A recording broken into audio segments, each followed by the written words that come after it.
ഞാൻ Angel Maria Jason. Little four Vidyaniketan ICC സ്കൂളിലെ 7ാം class വിദ്യാർത്ഥിനിയാണ് ഞാൻ. കൊച്ചേട്ടൻ്റെ കത്തിലേക്ക് നിങ്ങൾക്കേവർക്കും സ്വാഗതം. പ്രിയ DCL കൂട്ടുകാരെ, അന്ന് രാത്രിയിലാണ് ആശുപത്രിയിലേക്ക് പോയത്. പ്രകാശത്തിൽ നിന്ന് തങ്കമണി വരെ പലരും ചേർന്ന് കട്ടിലിൽ അമ്മയെ ചുമന്നുകൊണ്ടുപോയി. തങ്കമണിയിൽ നിന്ന് കാൽവരി മൗണ്ടിലേക്ക് ജീപ്പിലാണ് കൊണ്ടുപോകുന്നത്. അപ്പോഴുണ്ട് പെരും മഴ.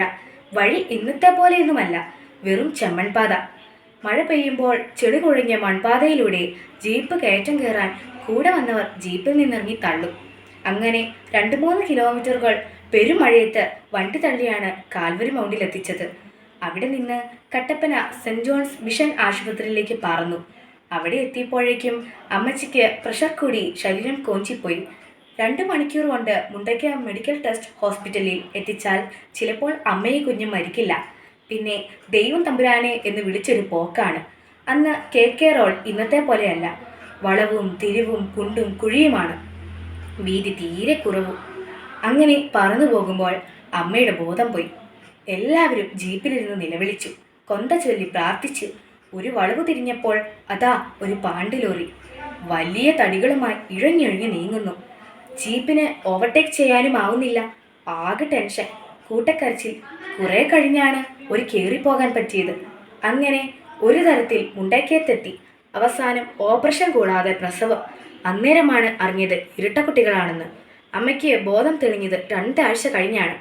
പ്രിയ കൂട്ടുകാരെ, ഇത്രയും വായിച്ചപ്പോൾ ഇതെന്ത് കഥയാണ്, ഇതാരുടെ കഥയാണ് എന്ന് നിങ്ങൾക്ക് തോന്നിയേക്കാം. എന്നാൽ ഇത് മറ്റാരുടെയും കഥയല്ല, ഇത് എൻ്റെ പിറന്നാൾ കഥയാണ്.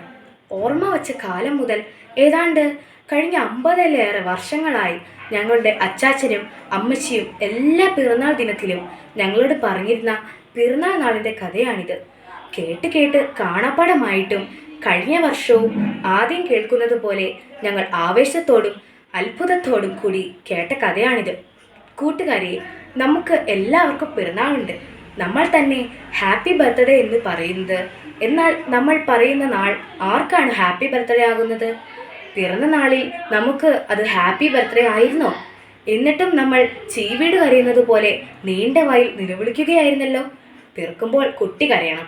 കരഞ്ഞില്ലെങ്കിൽ ആരോഗ്യ പ്രശ്നമുണ്ടാകാൻ സാധ്യതയുമുണ്ട്. നമ്മൾ പിറന്ന ദിനം നമ്മുടെ അച്ഛനും അമ്മയ്ക്കും ഹാപ്പി ബർത്ത്ഡേ ആയിരുന്നോ? ഇത് വായിക്കുന്ന നിങ്ങൾ ഒന്നറിയണം. നിങ്ങൾ ഇത് ഹാപ്പി ബർത്ത്ഡേ എന്ന് വിളിക്കുന്ന നിങ്ങൾക്ക് ഓർമ്മയില്ലാത്ത ആ ദിവസത്തിന് ഒരു കഥയുണ്ട്. ചിലപ്പോൾ നിങ്ങളുടെ പപ്പയും അമ്മയും നിങ്ങളോട് പറഞ്ഞിട്ടുണ്ടാകും. ചിലപ്പോൾ നിങ്ങൾ കേട്ടിട്ട് പോലും ഉണ്ടാകില്ല.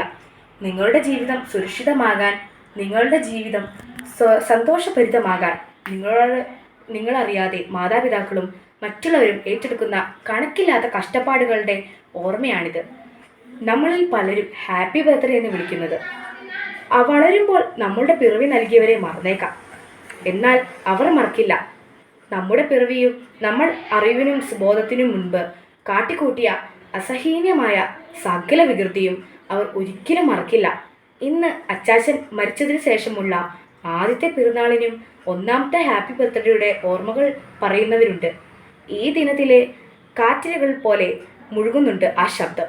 നിങ്ങളുടെ ജനത്തിൻ്റെയും ജീവിതത്തിൻ്റെയും കഥകൾ ഇന്നു തന്നെ ചോദിച്ചറിയാൻ തുടങ്ങുക.